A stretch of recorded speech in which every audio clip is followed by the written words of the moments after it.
Amikor azon gondolkoztunk, hogy milyen dekorációt tegyünk az újjávarázsolt Bonri-Lassan apartmanba, adódott az ötlet, hogy azokat használjuk fel, amelyek eddig is ott voltak. Így dédapám és nagybátyám festményeiről készítettünk reprodukciókat. Ismerkedjünk meg velük közelebbről. Dédapám dr. Karai Pál 1881-től 1969-ig élt, és fedhetetlen jellemű bíró hírében állt.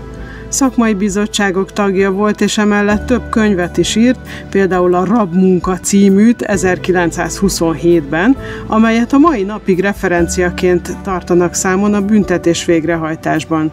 Mindemellett jutott ideje a festésre is, főleg csendéleteket és balatoni tájképeket festett.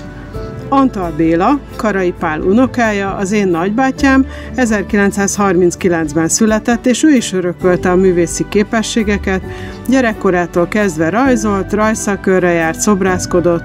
Íme egy festmény, amit ő készített a nagypapájáról, dr. Karai Pálról idősebb korában.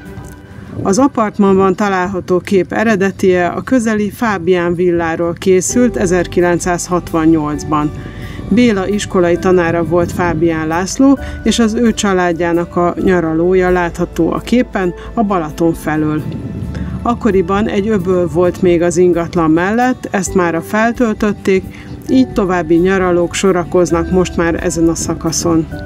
A mai napig szép ez a ház, így néz ki a Balaton és az utca felől.